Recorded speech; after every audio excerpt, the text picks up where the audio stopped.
if you're really into DC Comics, then I'm sure you already know who the Batman Who Laughs is. He is just a really just dark and terrifying Batman character from the multiverses who travels across dimensions, killing heroes, corrupting Batmans, bringing them into his legion of villains, and then just cuts across more and more multiverses even further on. So that is the concept of the character. This is the game. The Batman Who Laughs Rising from USopoly. Let's open up the box and see what's inside. So generally speaking with this game, you are playing heroes going up against the Batman Who Laughs. And so you're trying to defeat him and save your world before he corrupts it and kills everyone inside of it. So you have a nice little game rule book. We won't go into that right now. You have a little board there, little indicator tracks, player tokens. Ooh, you gotta love whenever they give you these little damage indicators. I love those. Red and yellow. Specialty attack dice, term dice, player cards, heroes and villain cards. And one of the coolest things about this game is this custom little statue of the Batman Who Laughs holding his chains with his little goblin robins. So generally speaking, on the turn, the Batman Who Laughs will rotate and he'll be pointing in directions and having effects in those ways. We'll get to that in a second. Let's go into these cards. So it's a 4-player game. You have 4 heroes you can play from, and those players are Wonder Woman, Green Lantern, Batman, and Hawkgirl.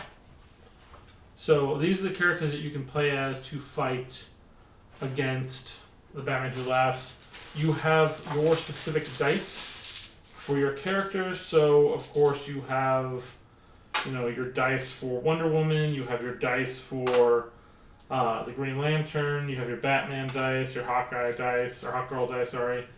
And that's basically what you're going for. You have your whole sets, and you kind of roll them to cause effects. Slightly colorblind, so these all look kind of the same color to me.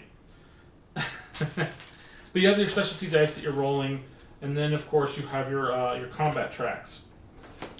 So you build your board out,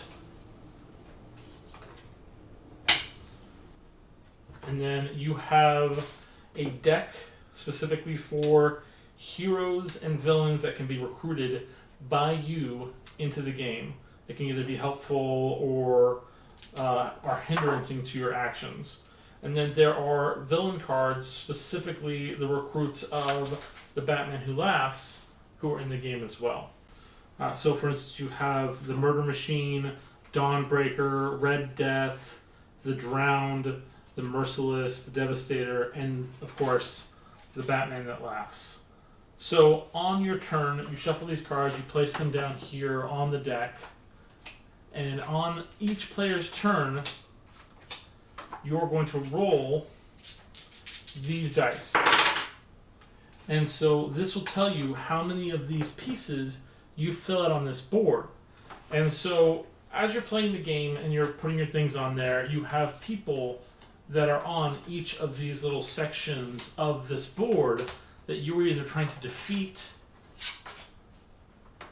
and trying to resolve. And their effects are going to negatively affect you and your dice. They're going to cause damage to you, damage to them. The Batman That Laughs is going to either hurt or activate cards on his turn as he moves around.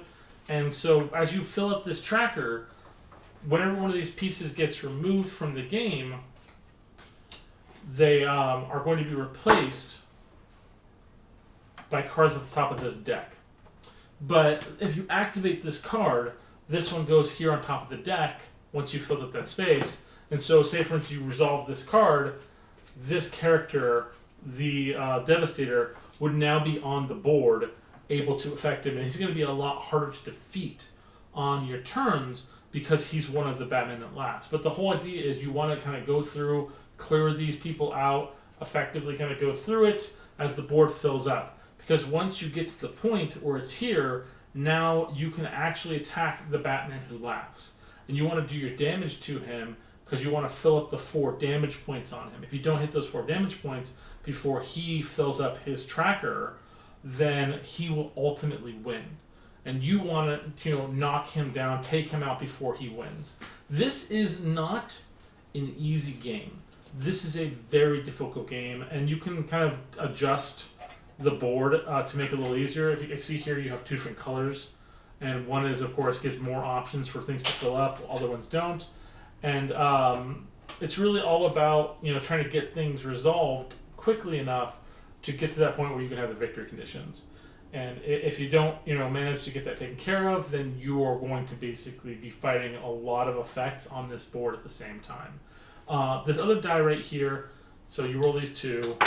This one says you put 1 marker on the tracker, and this one would basically indicate that the Batman who laughs would turn to the next segment to the right. So you move over here, take out the people in the zone 3, or activate the cards in zone 3, dealing out damage to the characters or activating them. And then one thing I will say is I really love this statue here. Even if you aren't a huge fan of the game playing it, maybe it's too difficult, maybe you only pull this out when you have like your really hardcore friends out, this little statue, I don't think it's ever going to rest in the box in my house. I think it's going to go on display on a shelf with my wife's other well-loved Batman items. And then when it comes time for game night, we'll have to go find it and pull it back out to play. But it's really cool. It's really high end, and it's just so awesome. I love the way they designed that and put that figurine, that kind of statue, in the actual game. And whenever you get a game that has its own dice, its own kind of effects, you get that really cool kind of feel. It adds a lot. It adds a lot to the game to have specialty dice, to have specialty kind of figures, specialty tokens. And it's, like I said, it's a little bit more complex, but if you want to give it a try, I think you're going to really like the difficulty of this game. But if you are a, I don't know how to put this nicely, casual gamer, I guess, this is probably not the game for you. But if you like games like Pandemic or like multi-play games where you're like with your friends, race against the clock, then this is going to be a good option for you. Well, thank you guys so much for watching. I highly recommend you pick this one up. But we'll see you guys in the next video.